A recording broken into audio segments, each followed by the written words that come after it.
tempo joga na minha cara e faz Assalamualaikum warahmatullahi wabarakatuh. Perkenalkan, nama saya Nandaria Mardasari.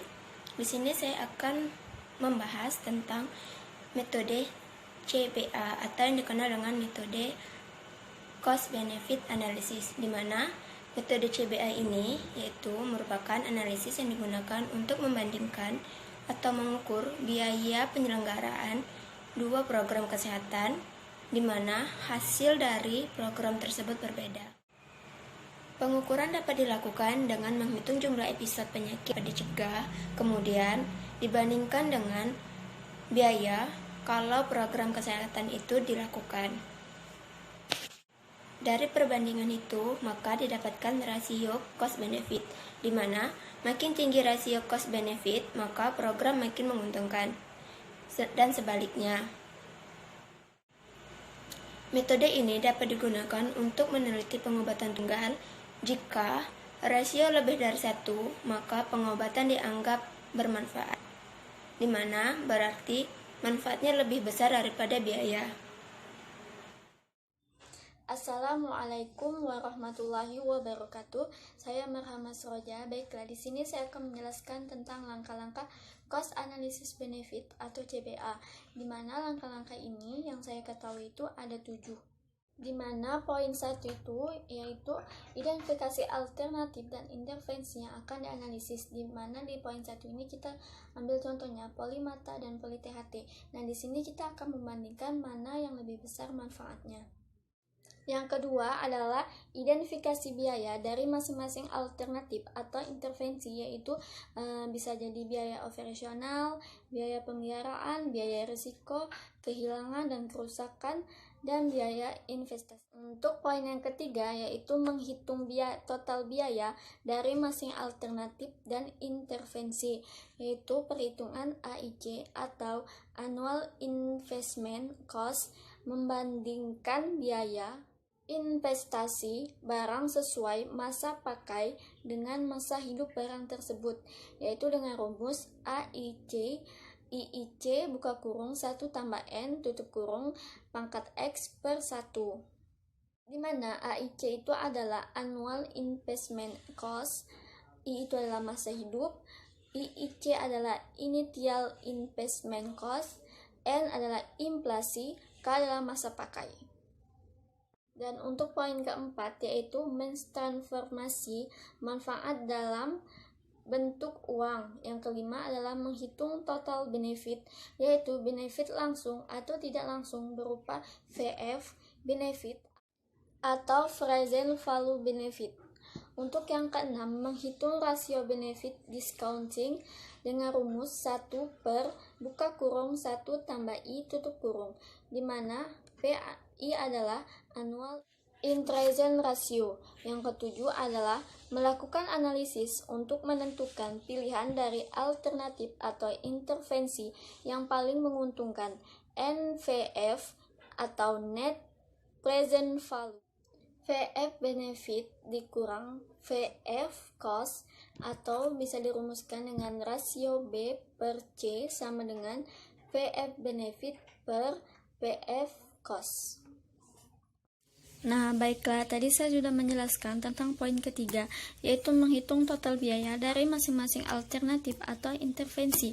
Nah, ini rumus yang saya maksudkan tadi, yaitu AIC sama dengan IIC buka kurung 1 tambah N tutup per X per 1, di mana keterangannya tadi yang saya jelaskan, yaitu AIC ini adalah Annual Investment Cost, dan IIC ini adalah Initial Investment Cost, dan N adalah inflasi, K adalah masa pakai, dan I adalah masa hidup.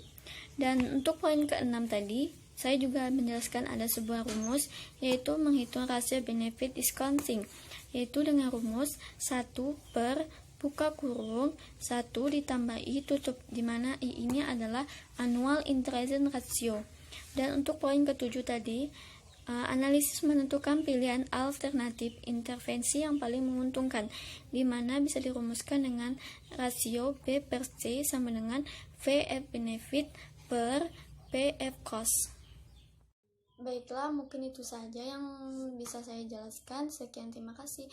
Wassalamualaikum warahmatullahi wabarakatuh. Baiklah, saya Novia Ditamsra. Jadi di sini saya akan menjelaskan tentang aplikasi dari metode analisis dari CBA atau cost benefit analisis, yaitu biaya dan manfaat.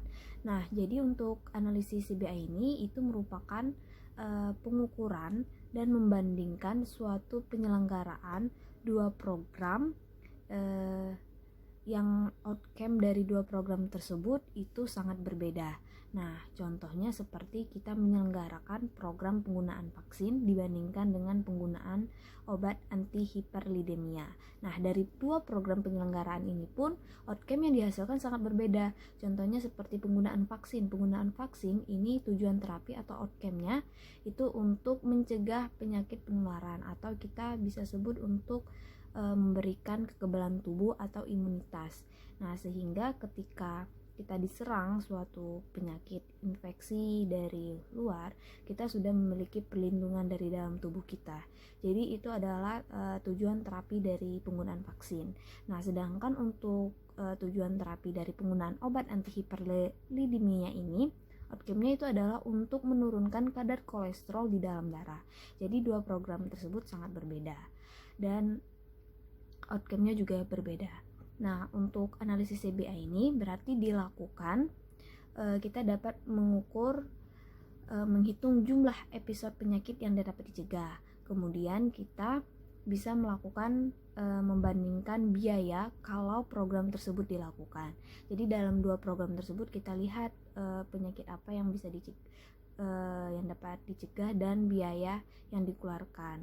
Nah, jika makin tinggi rasio benefit dibandingkan dengan cost atau biayanya, itu maka diartikan bahwa program tersebut